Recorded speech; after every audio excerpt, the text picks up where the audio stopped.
اللہ وہی کر کے دکھاتے ہیں. تو ہم بھی اس محنت کے بارے میں یہ نیت فرمائیں، ارادہ فرمائیں کہ ہمیں تو بھائی یہ محنت موت تک کرنی ہے، موت تک کرنی ہے. اس محنت کے لے کر ہمیں موت تک چلنی ہے. اس محنت کے لیے جان کی قربانی، مال کی قربانی صحابہ والی طرز پر ہمیں دینی ہے. جب صحابہ والی طرز پر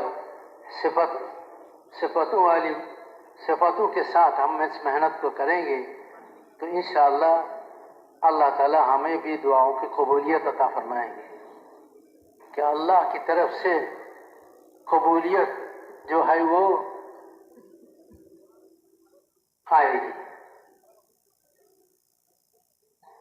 صحابہ اکرام رضوان اللہ تعالی علیہم اجمعین اللہ کے راستے میں چلتے تھے اور اللہ سے مانگتے تھے تو اللہ تعالیٰ ان کی مدد فرماتے تھے. باوجود ظاہری اسباب کے کمی کے ساتھ اللہ ان کی مدد فرماتے تھے اور وہ ہر میدان میں کامیاب ہوتے تھے. ہم بھی اگر اس محنت کو انبیاء صلی اللہ علیہ وسلم جن صفتوں کے ساتھ کیے ہیں اور حضور صلی اللہ علیہ وسلم نے جن صفتوں کے ساتھ اس محنت کو کیے اور صحابہ کرام کو اس محنت کی جو ہے محنت کو سکھائے اور صحابہ کرام جن صفتوں کے ساتھ اس محنت کو کیے ہیں، ہم بھی اگر انہی صفتوں کے ساتھ اس محنت کو سیکھتے ہیں اور کرنے میں لگ جاتے ہیں تو پھر اللہ تعالی ہماری بھی اسی طرح کی مدد فرمائیں گے، نصرت فرمائیں گے جو صحابہ کی اللہ تعالیٰ نے مدد فرمائی ہے، ان کی نصرت فرمائی ہے.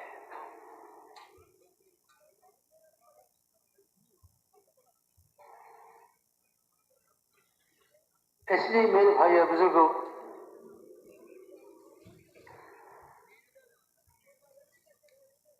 ہماری نظر جو ہے اسباب سے ہٹ کر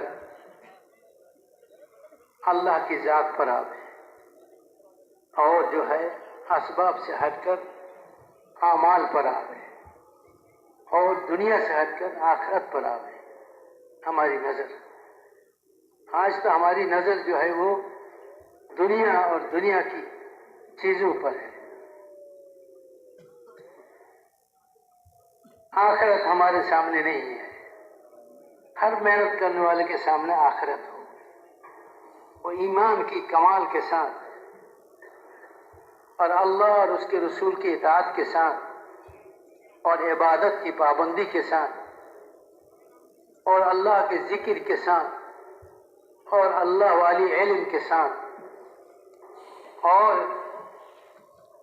اخلاق کے بلندی کے ساتھ اور معاملات کے صفائی کے ساتھ اور معاشرت کے پاکیزگی کے ساتھ اور اخلاص اور للہیت کے ساتھ اور صحابہ والی جذبے کے ساتھ جان و مال کی قربانی ہو. اور اس راستے میں ہم صحابہ والی نقش پر جان و مال کی قربانی دیتے ہوئے اس کام کو لے کر ہم چلتے ہیں تو اللہ تعالیٰ کی وہ مددیں اور وہ نصرتیں جو 1400 سال پہلے صحابہ کو ملی تھی آج بھی وہ مددیں اور نصرتیں میں ہمیں ملے. یاد کرتے جو راستہ انبیاء صلی اللہ علیہ وسلم اللہ کی طرف سے لاتے تھے تو یہ وہ خوش قسمت انسان ہوتے تھے کہ اللہ تعالیٰ ان کے لیے ہدایت کے فیصلہ فرماتے تھے، ان کے لیے ہدایت کے فیصلہ فرماتے تھے. یہ ہدایت والے ہیں اور اللہ صحیح راستے پر چلنا ان کے لیے آسان فرما دیتے ہیں اور اللہ صحیح راستے کی رہنمائی فرماتے ہیں.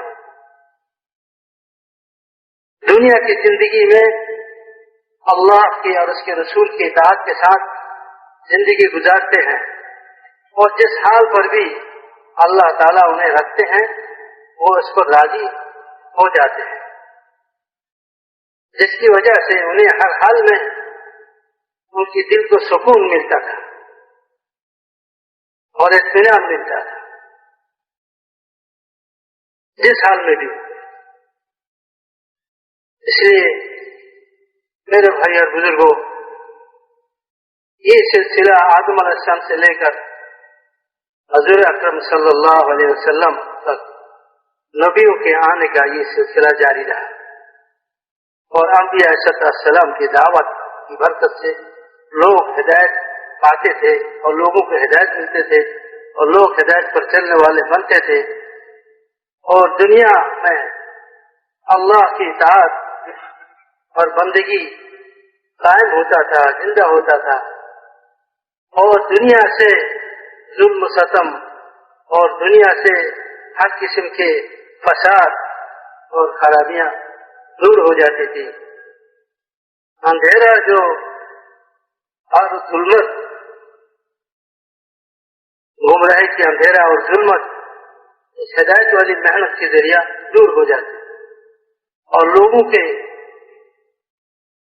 وہ نورانی زندگی ملتا تھا جس زندگی پر چلنے کی وجہ سے انہیں یہ سمجھ میں آ جاتے تھے کہ یہ زندگی ظلمت والی زندگی ہے، اور یہ زندگی ہدایت والی اور نورانی زندگی ہے، اور یہ زندگی سکون کا ہے، اور یہ زندگی اطمینان کا زندگی ہے، یہ محبت والی زندگی ہے، یہ جو ہے عدل و انصاف والی زندگی ہے. انسان سمجھ لیتے تھے، اور پھر وہ عدل و انصاف والی زندگی کی طرف اور سکون و محبت والی زندگی کی طرف چلنے لگتے ہیں. تو پھر سماجی زندگی میں اور اپنی گھریلو زندگی میں اور اپنی شہری زندگی میں لوگوں کے ساتھ ملنا جلنا جو ہوتا تھا وہ محبت کی بنیاد پر ہوتا تھا، اور وہ جو ہے نا انصاف کی بنیاد پر ہوتا تھا. لیکن جب نبی کچھ دنوں کے بعد تشریف لے جاتے تھے اور ان کی والی محنت بند ہو جاتی تھی، امت کے ذمہ وہ محنت نہیں ہوتا تھا، بلکہ نبیوں کے ذمہ ہوتا تھا دعوت کی محنت. جب نبی تشریف لے جاتے تھے، چلے جاتے تھے، تو امت سے وہ محنت چھوٹ جاتی تھی، اور اس محنت کے چھوٹ جانے کے نتیجے میں یہ ہوتا تھا کہ نبیوں والا زندگی، اطاعت والی بندگی والی زندگی یا دھیرے دھیرے مٹ جاتا تھا. اور اس کے مٹ جانے کی وجہ سے دھیرے دھیرے انسانوں میں وہ ظلمت، گمراہی کی اور وہ ظلم و ستم، وہ تجاوزی، یہ ساری چیزیں اور ساری خرابیاں دھیرے دھیرے پیدا ہونے لگتی. ہر انسانوں کا زندگی، ان کے سماج اور ان کے سب کچھ جو ہے ویسے بن جاتا تھا جیسا پہلے تھا. وہ گمراہی کی ظلم و اندھیرا چھا جاتا تھا، اور لوگ جانوروں جیسے، چوپایوں جیسے، اور لوگ جو ہے جانوروں جیسے اور سانپ اور بچھو جیسے بن جاتے تھے. طبیعت ان کی اور ان کی اخلاق ایسا بن جاتا تھا کہ سانپ جیسا اور شیر جیسا، جنگلی جانور بھی جیسا، آپس میں ظلم و ستم، حد تجاوزی، یہ سارے ہوتے تھے. تو میرے بھائی بزرگوں، پھر اللہ تعالیٰ انسانیت پر رحم فرما کر کسی نہ کسی نبی کو اللہ تعالیٰ مبعوث فرماتے. وہ نبی آ کر پھر انسانوں میں محنت شروع فرماتے، دعوت کی. فضا اور ماحول کی تبدیلی میں دعوت کی دخل بہت زیادہ ہے. دعوت سے ماحول بدلتا ہے، فضا بدل جاتی ہے دعوت سے. تو جب نبی آتے اور آ کر دعوت شروع کر دیتے، دعوت کی محنت شروع کرتے تھے، تو دعوت کی محنت کی برکت سے پھر جو ہے غذا میں تبدیلی آنی شروع ہوتی تھی، ماحول بدلنے لگے، لوگوں میں خیر کی طرف، بھلائی کی طرف چلنے کا وہ عادت پیدا ہو جاتا تھا، لوگ بھلائی کی طرف چلنے لگتے تھے، خیر کی طرف چلنے لگتے تھے، اچھائی کی طرف چلنے لگتے تھے۔ اس طرح یہ سلسلہ نبیوں کے آنے کا ایک بعد دیگرے انبیاء، ہزاروں انبیاء علیہ السلام، لاکھوں انبیاء علیہ السلام تشریف لائے اور محنت فرمائے، اور سب سے آخر میں حضرت محمد مصطفیٰ صلی اللہ علیہ وسلم تشریف لائے، جس پر اللہ تعالیٰ نے نبوت کو ختم فرمایا اور نبیوں کے آنے کی سلسلہ ختم فرمایا، اور ختم نبوت کی بنا پر اللہ تعالیٰ نے یہ دعوت والی محنت اس امت کو عطا فرمائی کہ آپ قیامت تک کوئی نبی آنے والا نہیں، یہ امت اس محنت کو کرے گی، اس کی ذمہ داری اٹھائے گی، اس کے مرد بھی، اس کی عورتیں بھی، اس کے بچے، بوڑھے، جوان، سب، اس کے تاجر اور زراعت پیشہ والا، کاشتکار، عہدے والے، اور اس کے جو ہے حکمران جو حاکم ہوتے ہیں، وہ سب کے سب حضور صلی اللہ علیہ وسلم کی امتی ہونے کی باعث وہ بھی ذمہ دار ہے اس میں محنت کی، ان کو بھی ذمہ داری ہے وہ اس محنت کو سنبھالے اور اس محنت میں اپنا جان اور مال لگائے، جس طرح انبیاء علیہ السلام شفقت کے ساتھ، محبت کے ساتھ امت پر اپنا جان و مال لگاتے تھے، اپنے آپ کو کھپاتے تھے اور اپنی سب کچھ اس راستے میں لگاتے تھے اور اپنے جان کو، مال کو بے قیمت کر دیتے تھے۔ یہ امت کے ہر فرد مسلم کلمہ پڑھنے والا جو یہ کہے کہ میں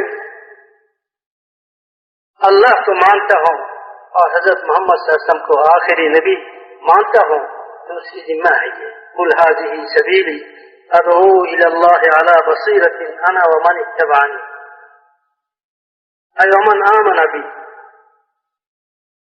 جو اللہ اور اس کے رسول پر ایمان رکھتے ہیں اس کی ذمہ ہے یہ۔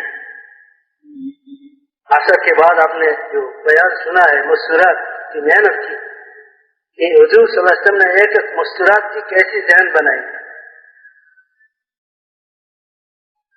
کیسی ذہن بنائے۔ ایک مرتبہ اس کو بھی ملتا ہے تو یہ عورت اپنے آپ کو اس تقاضے کے لیے حضور صلی اللہ علیہ وسلم کے سامنے پیش کرتا گیا، رسول اللہ دعا فرمائے کہ اللہ مجھے اس کے لیے قبول فرما دو، میں اس تقاضے کو پورا کرنے کے لیے تیار ہوں۔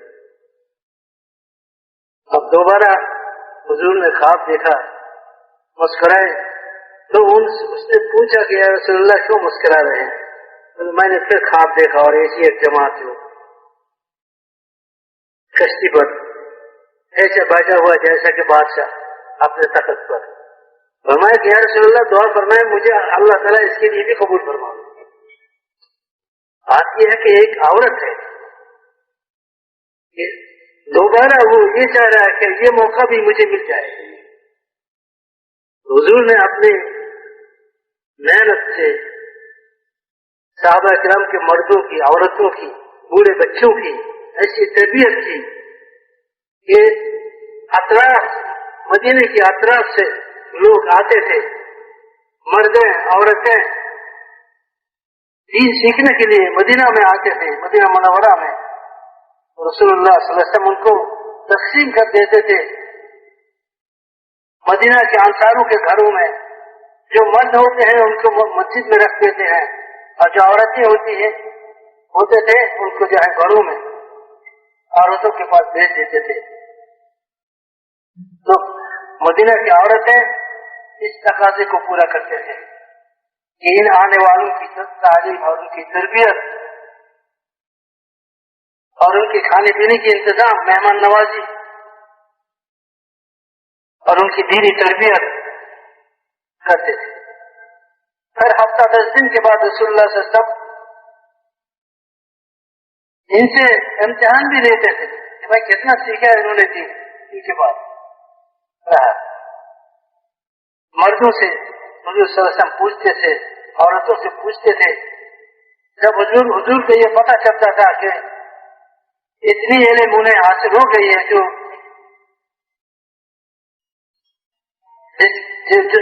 ضرورت ہے، ضرورت والی علم انہیں حاصل ہو گئی ہے، تو حضور صلی اللہ علیہ وسلم فرماتے بہت اچھا کہ تم تو فقیہ ہو گئے. اگر کچھ کمی پاتے تو کسی دوسرے کے پاس کر ان کو دے دیتے، جن میں اس پر محنت کرو، ان کو دین سکھاؤ.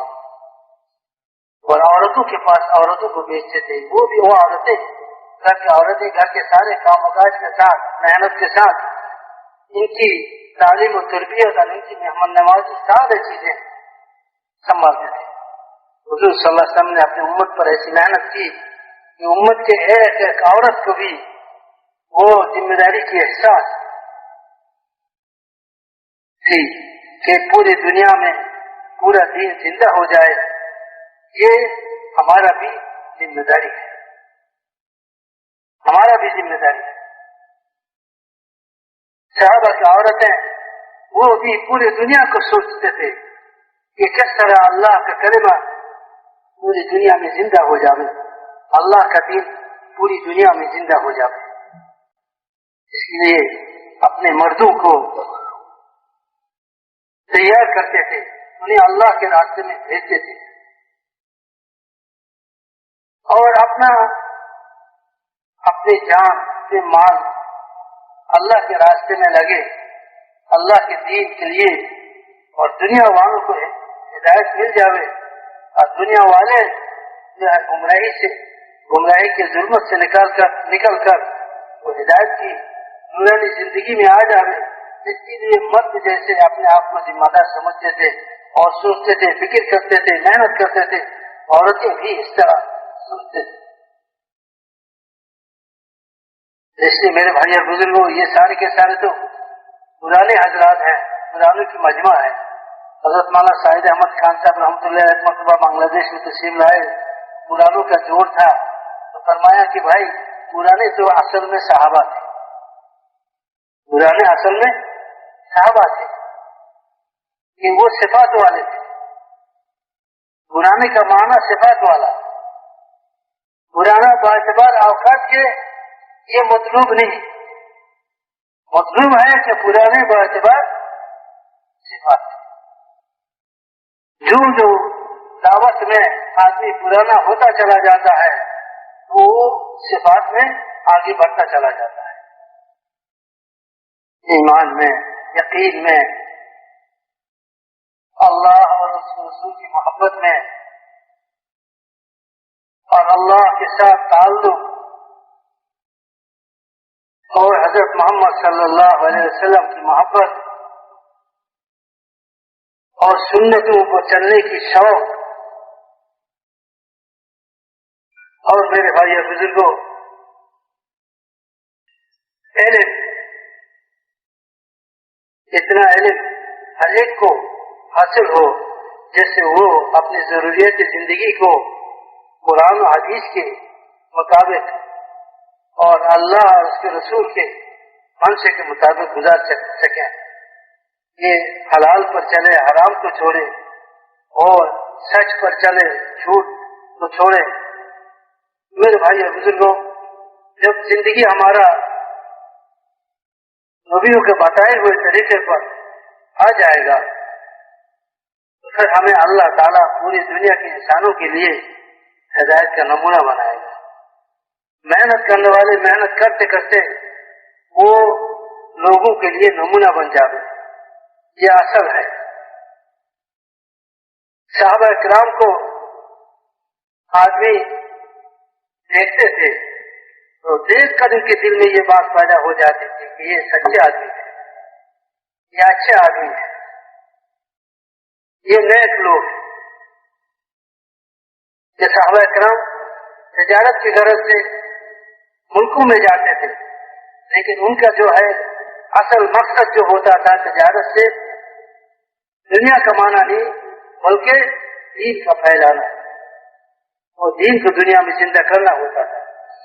وہ جاتے تھے تجارت کرنے کے نام سے، لیکن وہاں کے لوگ جب ان سے معاملہ کرتے، ان سے چیزیں خریدتے، تو ان کی معاملات ایسا ہوتا صاف ہوتا تھا، ایسا قرآن و حدیث کی روشنی میں ہوتا تھا کہ وہ لوگ متاثر ہو جاتے تھے کہ یہ اچھے آدمی ہیں،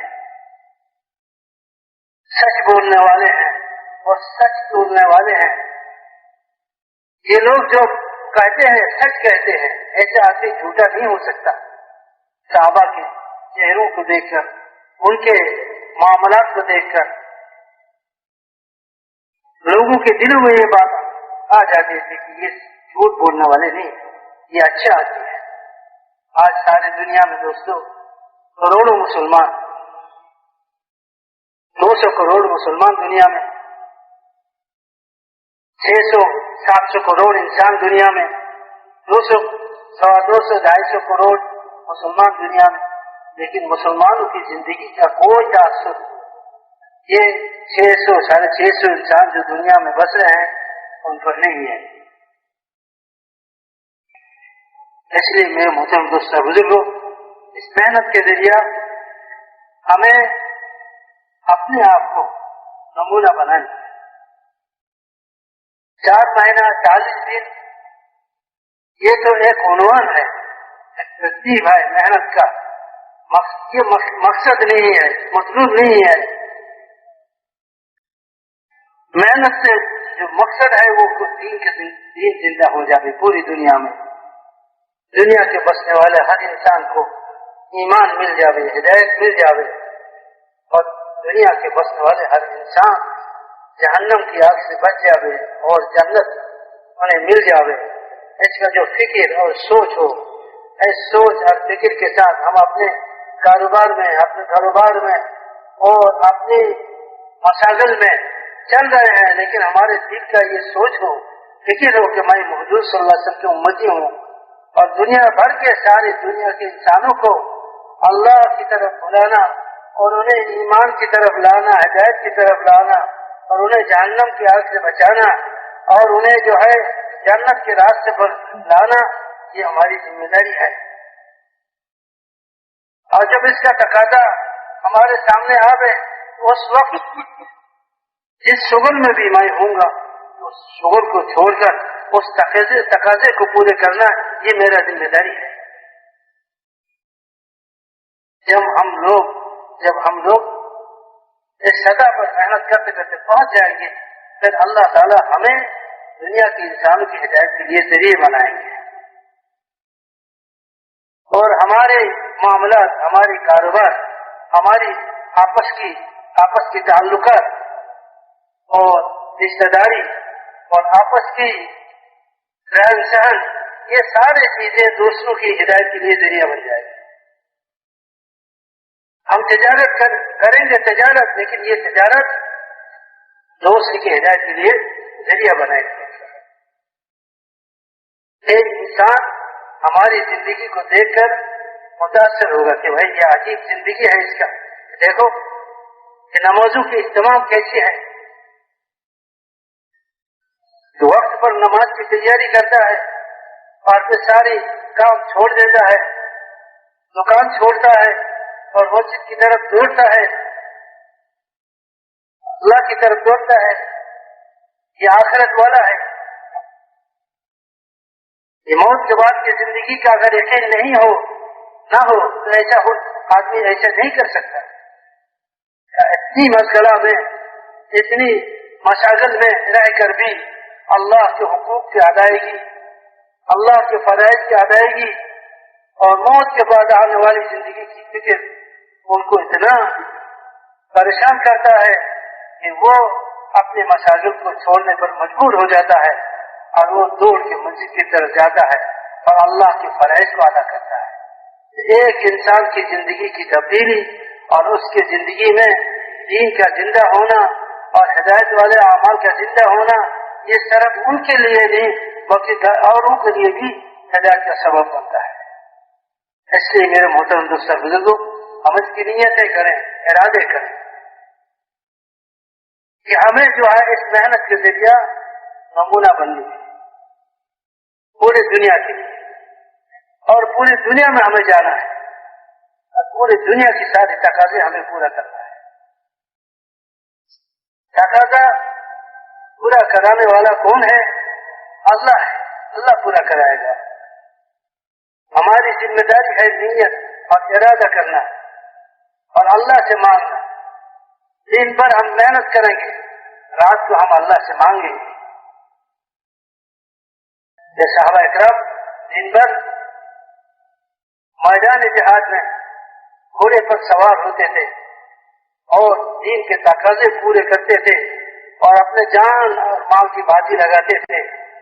جب رات ہوتا تھا تو مسلح پر کھڑے ہو جاتے تھے اور اللہ کے سامنے روتے تھے، گر گراتے تھے، روتے تھے اور اپنی ہدایت اور پوری امت کی ہدایت اللہ سے مانگتے تھے۔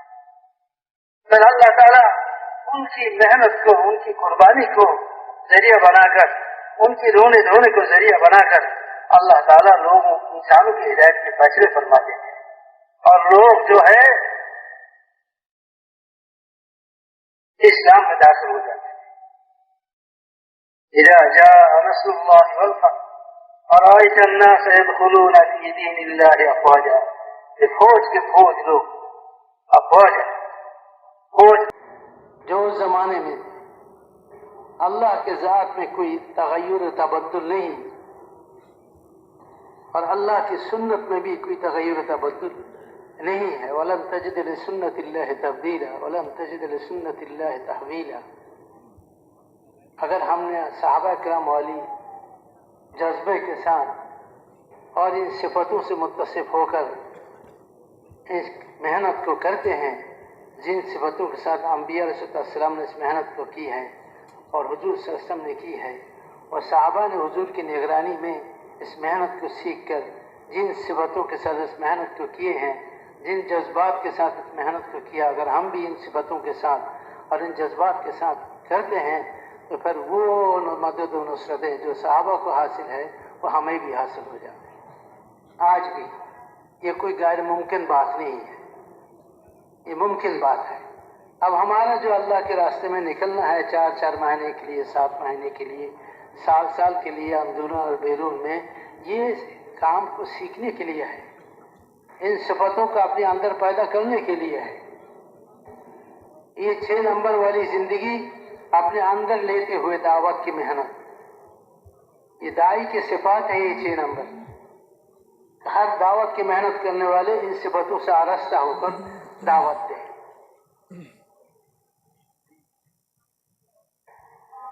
رواجی نے آج تو ہم جو محنت کرتے ہیں یہ رواجی محنت ہے کہ ہمارے زندگی میں کوئی تبدیلی تو آتی نہیں، بات ہی بات کا مجموعہ ہے، سارے بیانات کا اور گھنٹوں بات چیت کا تو مجموعہ ہوتا ہے، لیکن ان باتوں پر زندگی کو لانا کہ داعی کو دیکھا جاتا ہے، داعی کی طرف نظر اٹھتی ہے۔ کوئی آدمی جب مجمع میں ممبر پر بیٹھ کے بات کرتا ہے یا تو مجمع کے سامنے کھڑے ہو کر بات کرتا ہے تو پوری مجمع ان کی طرف دیکھتے ہیں، ان کو دیکھتے ہیں۔ اب یہ انسان جس کو جو نظروں کے سامنے ہے، اگر اس کا زندگی بنا ہوا نہیں ہے، یا قوم اتبعوا المرسلین اتبعوا من لا يسألكم اجرا وهم مهتدون،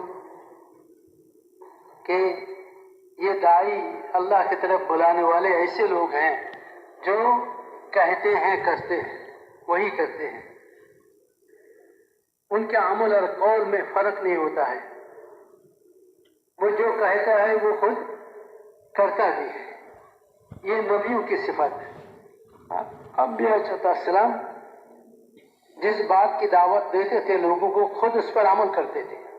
جو دین اللہ کی طرف سے لوگوں کے لیے لاتے تھے، انبیاء علیہ السلام خود اس پر عمل کرنے والے ہوتے تھے، اس لیے دین کا سمجھنا لوگوں کے لیے آسان ہو جاتا ہے۔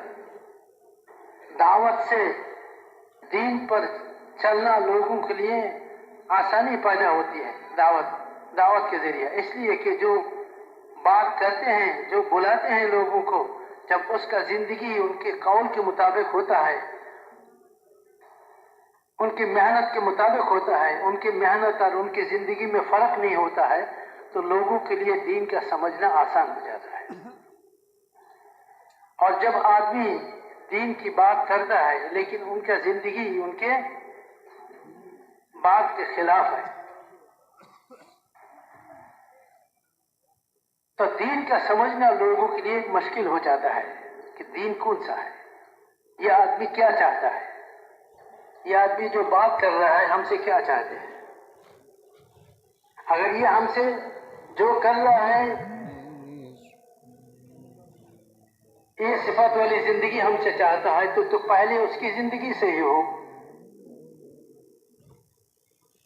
وہ صفات والی زندگی اس میں ہو، وہ صفات والی زندگی کا حامل ہو، تاکہ مجمع کے لیے آسان ہو جاوے بات کا سمجھنا یہ کیا چاہتے ہیں۔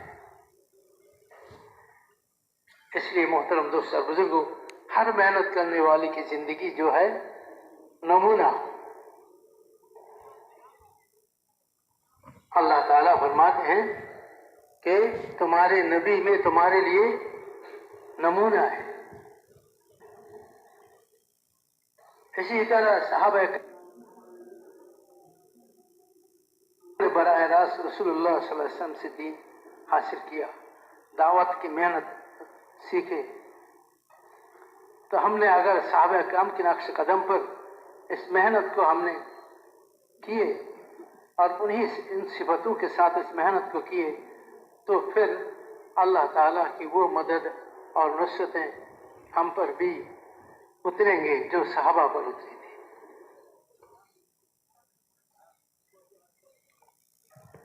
اور ہماری محنت اگر صحابہ کی نقش قدم سے ہٹ کر ہو تو ہم جتنے بھی محنت کریں اور محنت کی مقدار جتنی بھی ہم بڑھائیں، لیکن اللہ کی مدد ہمیں حاصل نہیں ہوگی، اور بغیر اللہ کی مدد کے یہ گاڑی چلتی نہیں ہے۔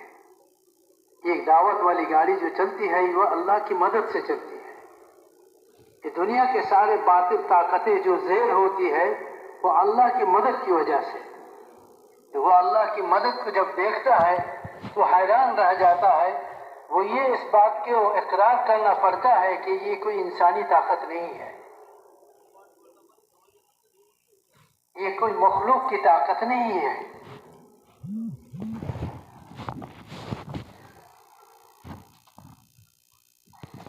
حضرت مولانا یوسف الیاس صاحب رحمۃ اللہ فرمایا کرتے تھے کہ یہ محنت جو ہے تسخیر عالم کا نسخہ ہے، پورے عالم کو تسخیر کرنے کا نسخہ ہے یہ دعوت والی محنت۔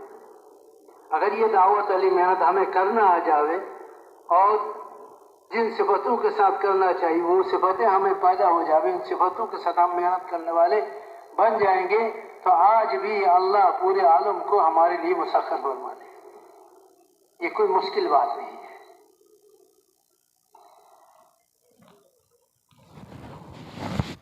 اس لیے میرے محترم دوست اور بزرگوں، سب سے پہلے جو ضروری چیز ہے وہ یہ ہے کہ ہم اپنی زندگی کو نمونہ بنائیں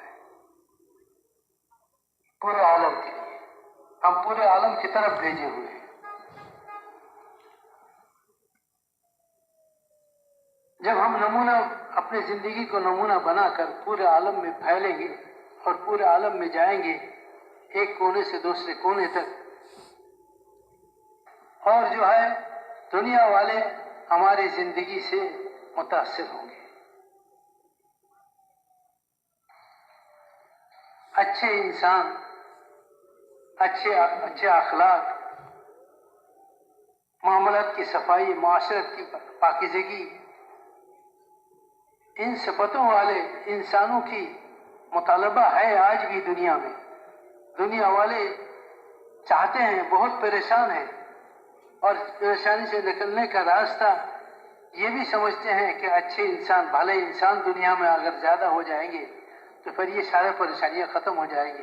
لیکن بھلے انسان بننے کے لیے کوئی کارخانہ تو نہیں ہے دنیا میں. چیزوں کے بنانے کا کارخانہ ہے، چیزوں کے بنانے کا اعلیٰ قسم کی چیزوں کے بنانے کا کارخانہ تو ہے، لیکن اعلیٰ قسم کے انسانوں کے بنانے کا کوئی کارخانہ نہیں ہے. وہ کارخانہ یہ دعوت والی محنت ہے.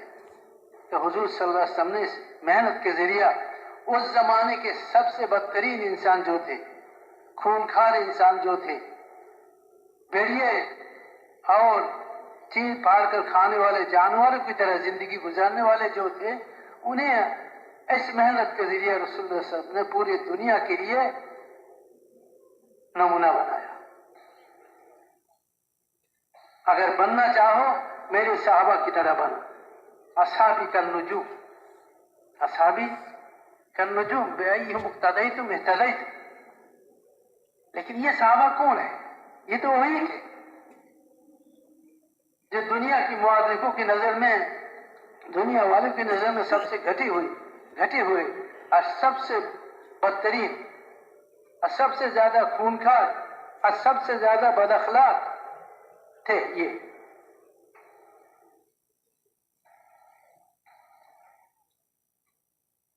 اخلاق میں سب سے نیچے کا گرا ہوا انسان تھا.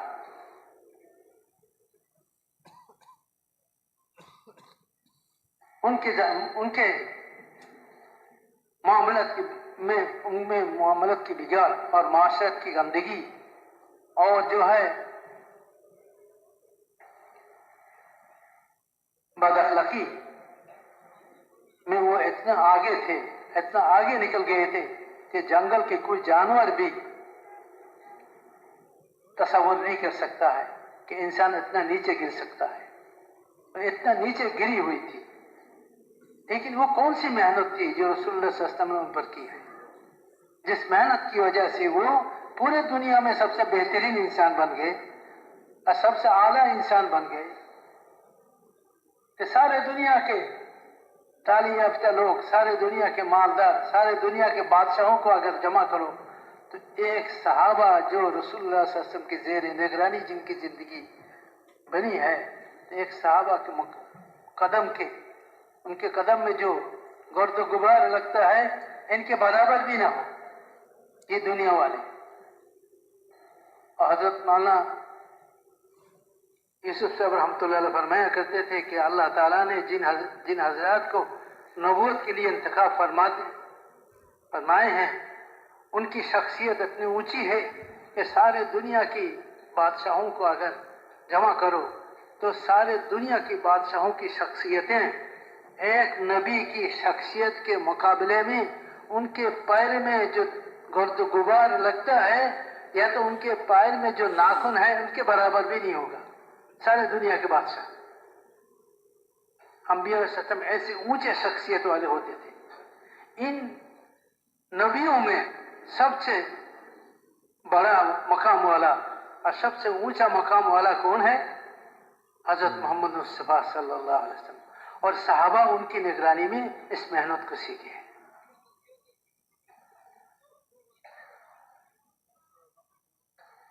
اب یہ 6 نمبر جو ہے کہ یہ وہ ساری صفات ہیں جو صحابہ میں تھی،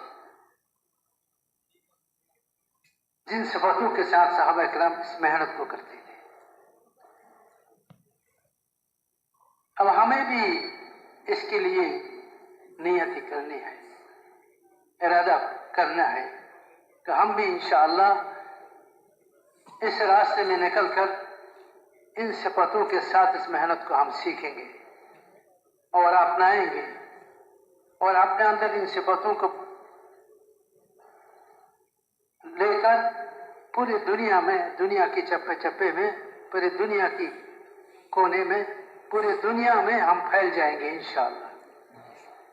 ہمارے پاس سے اعلیٰ ظاہری اسباب کی کمی ہے، کوئی بات نہیں، صحابہ سے کم تو نہیں ہے، صحابہ سے بہت زیادہ ہے ہمارے پاس اسباب.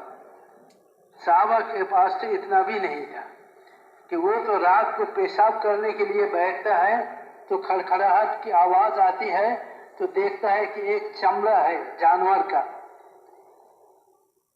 چمڑے کا ٹکڑا ہے، اس کو اٹھا کر لاتے ہیں، صاف کرتے ہیں، پاک کرتے ہیں، پھر آگ میں جلاتے ہیں، پھر ان کو پانی میں گھول کر پی لیتے ہیں بھوک کی وجہ سے، بھوک کی وجہ سے۔ اور مسجد نبوی میں فجر کی نماز میں بھوک کی وجہ سے صحابہ نماز میں گر جاتے تھے، اور ان کے گرنے کی آوازیں پوری مسجد میں سنائی دیتے تھے، جو گر گئے کوئی۔ اور یہ گرنا کس لیے ہے؟ بھوک کی وجہ سے ہے۔ اور ابو ہریرہ رضی اللہ تعالیٰ عنہ بھوک کی وجہ سے زمین پر اپنا پیٹ لگا کر پڑے رہتے تھے، بھوک کی وجہ سے۔ اتنی بھوک تو اب کسی بھی مسلمان کو نہیں آتی۔ ان بھوک کی اور پیاس کی شدت اور دنیا کی ان سارے تکالیف کو برداشت کرتے ہوئے صحابہ کرام دین کی تقاضوں کو پورا فرماتے تھے۔ اس کے ساتھ پوری دنیا میں پھیل جاتے تھے۔ اللہ تعالیٰ اور بقول حضرت مولانا الیاس رحمۃ اللہ علیہ کہ یہ تذکیر عالم کا نسخہ ہے، اللہ تعالیٰ نے صحابہ کے لیے پوری دنیا کو مسخر فرما دیے، یہاں تک وہ سمندر پر بھی چلے، وہ جنگلوں سے چلے، اور جنگل کے شیر چیتے ان کے حکم کو مانے۔ ایک صحابی جو ان کا کشتی سمندر میں ڈوب گیا، وہ کسی طرح کنارے پر آیا، تو وہ کنارہ جنگلات کی طرف کا تھا، تو دیکھتا ہے کہ شیر آ رہا ہے۔ تو شیر جب قریب آیا تو اس نے کہا کہ میں محمد صلی اللہ علیہ وسلم کے امتی ہوں، غلام ہوں، دین کی تقاضے کو لے کر نکلا ہوں، کشتی ہمارا غرق ہو گیا ہے، ہمیں اپنی جماعت سے ملنا ہے، مجھے جماعت سے ملا دو۔ یہ کہہ کر وہ شیر پر سوار ہو گئے۔ شیر ان کو جو ہے جنگل پار کرا کر آبادی تک پہنچا دیتے ہیں۔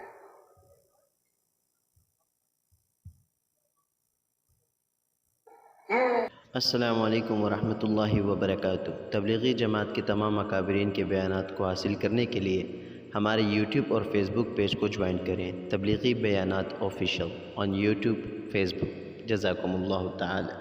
سورج پر بھی ان کا جو ہے چلتا تھا کہ اللہ سے دعا کرواتے ہیں کہ اللہ یہ عصر کی نماز کی وقت ہے، عصر کا نماز یہ فرض ہے، تیرا حکم ہے، اس کا بھی ادا کرنا ہے، اور یہاں کفار کے مقابلے میں ہم لڑ رہے ہیں، یہ بھی تیرا حکم ہے، جہاد ہے۔ کہ اللہ ایسے فرما دے کہ دونوں پورے ہو جائے، دونوں حکم تیرے پورے ہو جائے۔ تو اللہ تعالیٰ نے صحابہ کی اس دعا پر آسمان کی سورج کو ٹھہرا دیا، سورج ٹھہر گئے اپنی جگہ پر، یہاں تک کہ جہاد سے فارغ ہو گئے اور صلاۃ عصر سے بھی فارغ ہو گئے۔ یہ تذکیر عالم کا نسخہ ہے، یہ محنت مولانا الیاس رحمۃ اللہ فرمایا کرتے ہیں، پورے عالم کا اگر مسخر کرنا چاہو تو یہ محنت ہے، پورے عالم کی نیت سے اس محنت کو سیکھنا ہے اور پورے عالم میں اس محنت کو لے کر جانا ہے۔ اس کے لیے ہم سارے تیار ہیں بھائی۔ اللہ تعالیٰ کی مدد بقدر محنت کے، قربانی کے اور نیت کے ہوتی ہے۔ اگر ہم اپنی نیت میں سچے ہیں اور ہم محنت کرتے ہیں صحیح نقش پر، تو پھر انشاءاللہ اللہ تعالیٰ ان اللہ لا یخلف المیعاد، اللہ تعالیٰ وعدہ خلافی نہیں کرتے ہیں۔ ان عدتم عدنا وان تعودوا نعود، تم اگر شرط پورا کر دو گے میں بھی اپنا وعدہ پورا کر دوں گا۔ اللہ تعالیٰ فرماتے ہیں تم شرط پورا کر دو، جن شرائط کے ساتھ مشروط ہے میری مدد اور نصرت اور غائبی تائید، اس کو پورا کر دو، میں بھی اپنی وعدہ پورا کر دوں گا۔ پوری دنیا والے دیکھیں گے، اور دنیا کے سامان والے اور دنیا کے سارے